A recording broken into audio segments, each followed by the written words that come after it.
人世修行，步步维艰。如来佛祖曾告诫世人，修行路上有4种水不可碰触，否则前功尽弃。林清明本是一介凡人，因缘际会踏入修行之路，却在不知不觉中已饮下第1种净水。一位神秘高僧的出现，揭开了这4种水的奥秘，也彻底改变了他的命运。林清明今年30有5，是城中小有名气的中医。自幼父母双亡，由奶奶抚养长大。奶奶是虔诚的佛教信徒，从小便教导他礼佛、念经，希望他能够明辨因果，修行向善。然而，年少的林清明对此不以为然。在他眼中，科学才是解释世界的钥匙，佛法不过是古人安慰自己的方式罢了。大学毕业后，他凭借扎实的医学功底开了一家中医诊所。岁月如流，转眼间，奶奶已是风烛残年。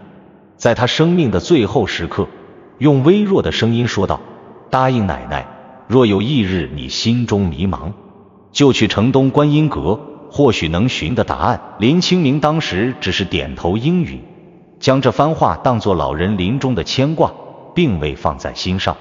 然而，命运之轮总是出人意料的转动。3年后，林清明的妻子李云在一场车祸中不幸离世，只留下他和5岁的女儿小雨相依为命。妻子的猝然离去如同一记重锤，他开始酗酒，诊所经营每况愈下。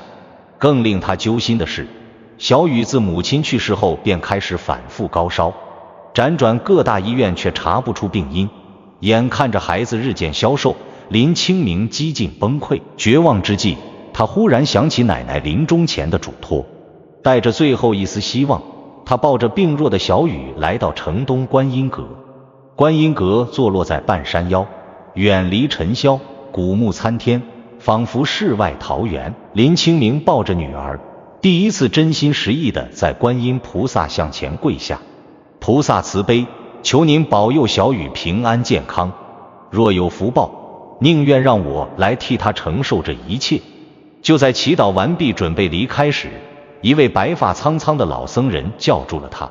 老僧名为法源，目光如水，看了看林清明怀中的小雨，慈悲地说道：“这孩子体内阴气太重，常人药石难医，贫僧有一方子，或可一试。”山穷水尽之际，林清明无计可施，只得照着法源的方子准备药浴。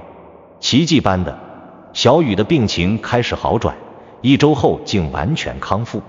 这一变故让林清明震撼不已，他开始思考冥冥之中是否真有神佛庇佑，是否世间真有科学无法解释的现象。带着这份疑问与感激，林清明开始频繁前往观音阁，向法源请教佛法。渐渐的，他从最初的怀疑到逐渐理解，再到深入研习，最终成为一名虔诚的佛教信徒。法源教导他，佛法不是迷信，而是对生命本质的洞察，是超越时空的智慧结晶。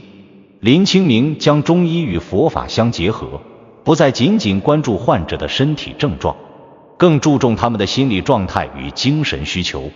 他的诊疗方式焕然一新，口碑越来越好，病人络绎不绝。2年光阴如水，林清明的修行日渐精进。在观音阁中，他经常能感受到内心的宁静与喜悦，仿佛找到了人生的归宿。这一日，林清明如常来到观音阁诵经，念完经后，他觉得口渴，便在山间的一处泉眼饮水解渴。泉水清澈甘甜，沁人心脾，林清明不禁多饮了几口。就在此时，一位从未见过的老僧从树林中缓步而来。老僧须发皆白，面容祥和，却目光如炬，似能洞穿人心。施主近日可曾饮过山间泉水？老僧直接问道。林清明讶异于老僧的问题，但还是如实回答：刚才确实饮了些泉水解渴。老僧摇头叹息：念佛之人，有4水不可沾染，否则功德尽散。你已误饮其一，恐怕修行将毁于一旦。林清明闻言一惊，但随即心生疑惑，敢问师父，这是何意？我从未听说过有什么水不可饮用。老僧自称普渡，邀请林清明进入一间简朴的禅房。他为林清明沏了一杯清茶，缓缓道来。这4种水并非寻常意义上的水，而是如来佛祖针对修行者特别告诫的心性之水。常人不知，唯有真正入门的修行者才需警惕。普渡解释道，声音温和却充满威严。林清明更加好奇，请师父明示，这4种水分别是什么？为何说饮之会让功德尽散？普渡轻抿一口茶，目光炯炯。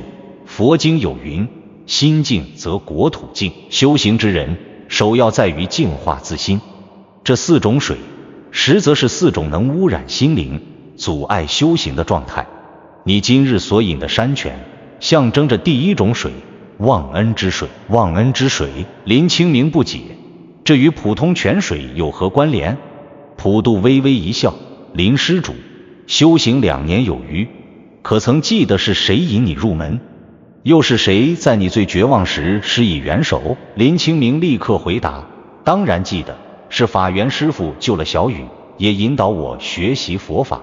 然而普渡意味深长地说，你近来因诊所事务繁忙，已连续3次未去看望法源，是否已将他的恩情渐渐淡忘？林清明闻言，脸上露出愧疚之色。确实，随着诊所生意兴隆，他越来越忙碌，对法源的探望也从最初的每周1次变成了半月1次，现在甚至已3周未见。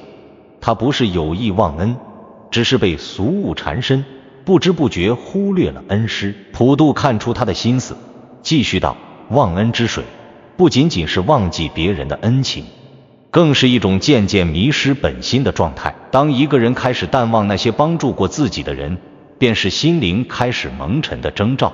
修行之人一旦饮下忘恩之水，便会逐渐忘记初心，最终迷失在名利的追逐中。林清明恍然大悟，深深自责。他本以为自己已经在修行路上有所成就，却不知不觉中犯了最基本的错误。普渡见他领悟，继续讲解，第2种水是怨憎之水，这是指那些让人心生怨恨、憎恶的情绪。林施主，你表面看似平和，但内心深处可有未解的怨恨？林清明沉默片刻，诚实答道，师父慧眼如炬，确实，我至今无法原谅那个撞死我妻子的肇事司机。虽然他已经入狱，但每当想起妻子惨死的场景，我心中便充满仇恨。普渡点头道，此乃怨憎之水。佛法讲究因果循环，冤冤相报何时了？只有放下怨恨，才能真正获得心灵的自由。若修行者心中充满怨恨，如何能够修得清净心性？林清明闻言如遭雷击，他一直以为自己已经接受了妻子离世的事实，但实际上仇恨仍深埋在心底，成为他无法越过的障碍。怨憎之水一旦入心，便如毒药蔓延，侵蚀修行者的心性。即使每日诵经念佛，心中有怨也是徒劳。普渡语重心长地说。林清明低头默默思索，心中五味杂陈。第3种是贪欲之水。普渡继续道，林施主的医术越来越好，病人也越来越多，但你可曾因此生出贪念？林清明坦然道，我确实因诊所收入增加而欣喜，也想过扩大规模，赚取更多钱财，这算是贪欲吗？普渡微笑道，行医救人本是功德，但若心中起了贪念，便会迷失初心。钱财如水，能载舟亦能覆舟，适度而行，方为正道。贪欲之水一旦饮下，便会使人陷入无尽的欲望之中，永不满足，最终沉沦。林清明恍然大悟，心中警醒。他近来确实常常计算诊所收入，考虑如何扩大经营规模，甚至想过开连锁诊所。这些想法看似正常，实则已然偏离了最初救死扶伤的初心。普渡见林清明若有所思，满意的点点头。3种水的危害，施主已有所领悟。至于第四种水，正当普渡要继续讲解时，一阵急促的脚步声打断了谈话。一位小沙弥匆匆跑来：“普渡师傅，不好了！”法源师傅突然晕倒，情况危急。林清明与普渡闻言大惊，立刻赶往法源的禅房。只见法源面色苍白，呼吸微弱，躺在床榻上，周围聚集了几位忧心忡忡的僧人。林清明作为医生，立即上前检查法源的脉象，面色凝重。法源师傅气血两虚，恐是积劳成疾，需立即服药调理，否则恐有危险。他从随身携带的药箱中取出几味珍贵药材，嘱咐小沙弥煎药。等药煎好后，他亲自扶起法源，一口一口地喂下药汤。渐渐的，法源的呼吸变得平稳，面色也有所好转。直到确认法源暂时脱离危险，林清明才长舒一口气。这时，普渡走到他身边，赞赏道：“林施主医术精湛，救了法源一命。”我们方才谈到第四种水，林清明却摇摇头，神情坚定：“师傅，法源师傅情况虽有好转，但仍需密切观察。第四种水的教诲能否改日再谈？我想留在这里照顾法源师傅。”普渡深深地看了林清明一眼，眼中闪过一丝欣慰。林施主重情重义，懂得感恩图报，实属难得。既如此，第四种水的奥秘就留待有缘再说吧。接下来的3天，林清明寸步不离地守在法源身边，精心调配药方，密切观察病情变化。他将诊所的事务全部交给助手处理，自己全心全意投入到救治法源的工作中。这期间，他多次回想普渡的教诲，深感惭愧。曾几何时，他已经开始淡忘恩师的恩情，被世俗的名利所诱惑。如今法源病危，他才猛然惊醒，意识到自己已经饮下了忘恩之水。第3天傍晚，法源终于清醒过来，看到林清明憔悴的面容，法源感动不已。清明，听说你3天3夜未曾合眼，只为救我，多谢你的救命之恩。林清明摇头，师父当年救我女儿性命，引我入佛门，此恩此德，我现在做的这些又算得了什么？法源笑道：你已明白感恩图报之道，不错不错。林清明想起普渡的教诲，好奇地问：师父，您可知道念佛人不能接触的4种水？法源惊讶地看着他：此乃佛门秘传，你从何得知？林清明将遇见普渡的经过一一道来。法源听后神色复杂，观音阁却有一位高僧名叫普渡，但他已圆寂20年了。林清明大惊：这怎么可能？我明明见到他，与他交谈，他还教导我关于3种水的道理。法源意味深长地笑道：佛法玄妙，因缘不可思议，或许是普渡师父见你有慧根，特来点化。那4种水的教诲却是如来佛祖所言，记载在古时的净行经中，只是第4种水的奥秘，连我也未能参透。林清明更加困惑，决心一定要找到普渡，了解第4种水的奥秘。待法源完全康复后，林清明开始在观音阁四处寻找普渡的踪迹。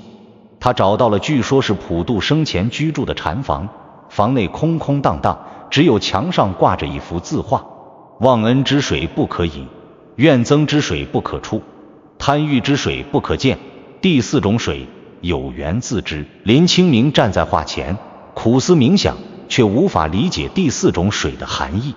他翻阅了观音阁中的佛经典籍，希望能找到相关记载，但都一无所获。正当他专注研读经文时，手机铃声突然响起。电话那头，助手焦急地告诉他，女儿小雨在学校突然昏倒，已被送往医院。林清明闻言如遭雷击，立刻赶往医院。医院里，小雨躺在病床上，面色苍白如纸，与3年前如出一辙。主治医生告诉林清明，小雨的症状与3年前几乎一模一样，但各项检查都未发现异常，西医束手无策，只能暂时用药物维持。林清明想起3年前是法源的药浴救了小雨，便决定再用同样的方法。他按照记忆中的方子准备药浴，然而这一次药浴竟然完全没有效果，小雨的病情反而越发严重。连续几天的尝试都以失败告终，林清明几乎崩溃。他跪在病床前，泪流满面，菩萨慈悲，求您再次保佑小雨平安，我愿以自己所有功德换取女儿安康。正当他祈祷时，窗外一道闪电划过，随后是一声震耳欲聋的雷声。抬头望去，他竟看到普渡站在病房门口，面带慈悲。施主，你终于明白了第4种水的含义。普渡说道。林清明惊讶地问，第4种水是什么？普渡微笑道，第4种水乃是执念之水，执着于某物而不肯放下，如执着于亲情而不能看透生死，便是饮了执念之水。施主，放下执念，或许才能找到救女之法。话刚说完，普渡便化作光影消失不见。普渡的话如同一记重锤，击碎了林清明的心房。放下执念，放下对女儿的牵挂，这怎么可能？小雨是他在这世上唯一的亲人，唯一的牵挂，是他生活的全部意义。如何能够放下？他守在病床前，看着日渐虚弱的小雨，内心挣扎不已。一方面，他无法接受可能失去女儿的事实；另一方面，普渡的话却不断在他脑海中回响，似乎暗示着某种拯救的可能。彻夜未眠后，林清明决定回到观音阁，向法源请教。法源已经康复，正在禅房内诵经。看到林清明憔悴的面容，法源立刻明白发生了什么。小雨病情恶化了？法源问道，声音充满关切。林清明点点头，将医院的诊断和自己尝试药浴失败的经过告诉了法源，最后提到了普渡的出现和他所说的执念之水。法源听完，长叹一口气，普渡师父所言极是，执念之水确实是修行路上最难避免的一种。所谓执念，就是对某事某物的过度执着，无法放下。世人皆有执念，或为亲情，或为爱情，或为名利，或为生死。这些执念如同绳索，紧紧束缚着我们的心灵，使我们无法获得真正的自由。林清明困惑不解，师父，我不明白，若不执着于救小雨，那我为何要修行念佛？如果连自己的亲人都不关心，这样的修行又有什么意义？法源目光如炬，直视林清明，我问你，你修行念佛是为了救小雨，还是为了修己度人？这一问如当头棒喝，让林清明顿时醒悟。是啊，他一直以来修行念佛，其实并非真心向佛，而是为了有所求，救女儿的病。这样的修行带着强烈的目的性，又怎能获得真正的功德？法源看出他的心思，继续道，放下执念，并非不管不顾，而是放下对结果的执着，尽心尽力而为之。你可以全力救治小雨，但不能执着于一定要成功这个结果。生老病死乃是自然规律，即使佛陀也无法逆转。真正的修行者应当接受一切可能的结果，保持内心的平静与坦然。林清明听了如梦初醒，他回想起这些年来的修行历程，发现自己一直都带着强烈的目的性，为了女儿的健康，为了事业的成功，为了自己的名声。即使念佛诵经，心中也充满了各种祈求，从未真正放下过。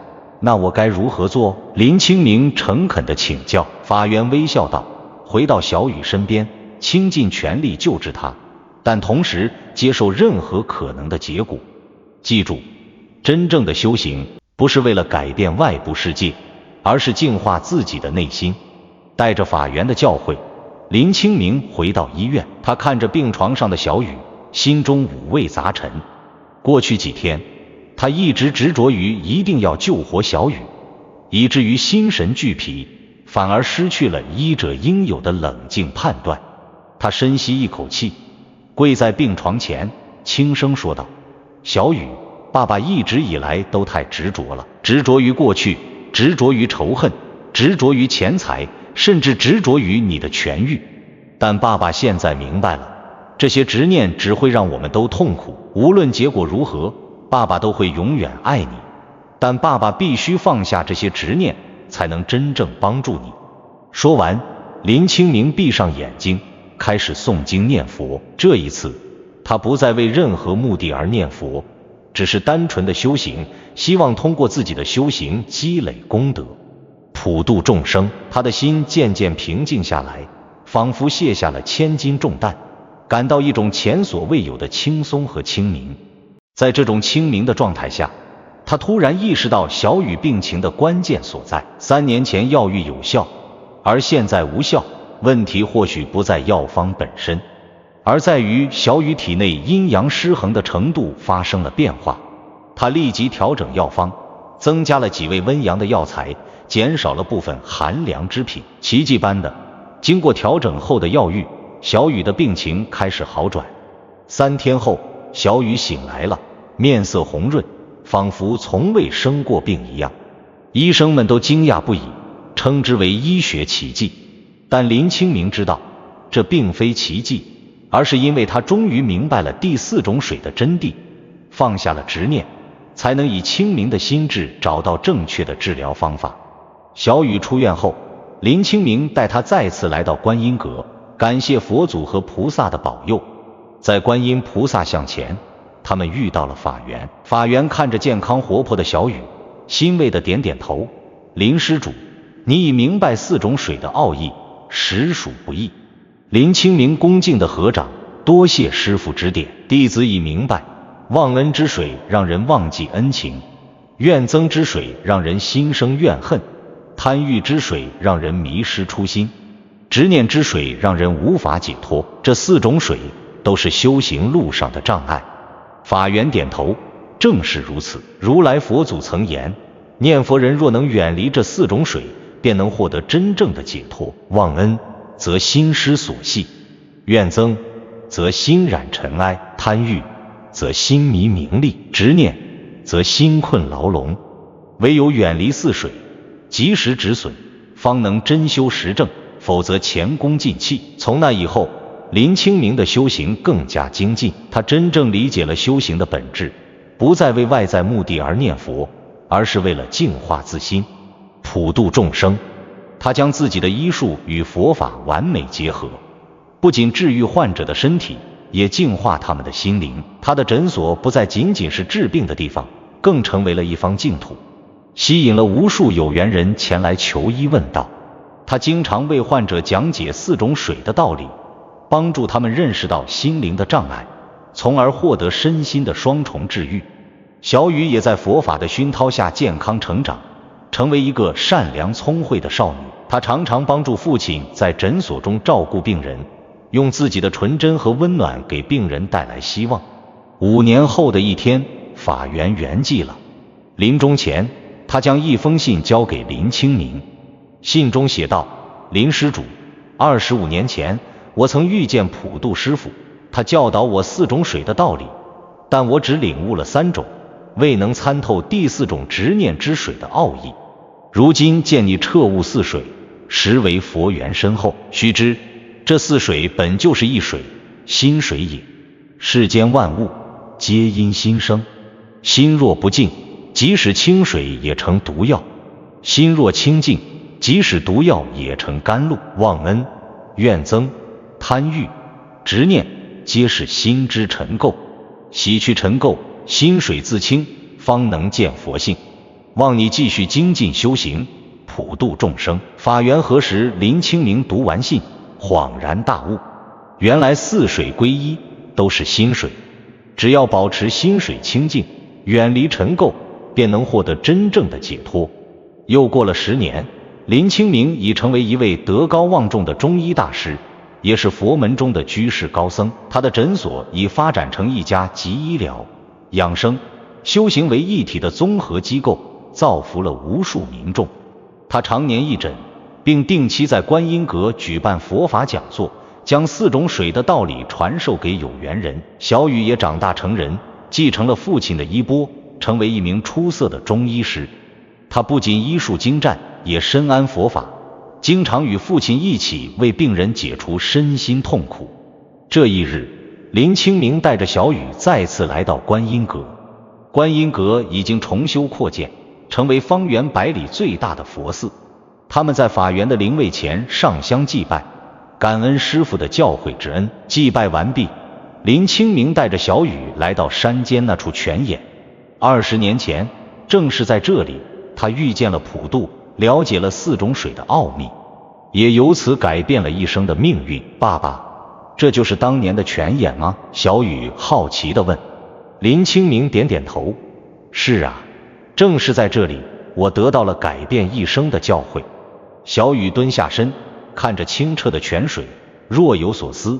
爸爸，我一直有个疑问，如果这4种水都不能接触，那我们饮什么水才好呢？林清明微笑着摸了摸女儿的头，傻孩子，这4种水指的不是实体的水，而是心中的执念。所谓忘恩之水、怨憎之水、贪欲之水、执念之水，都是形容心灵的状态。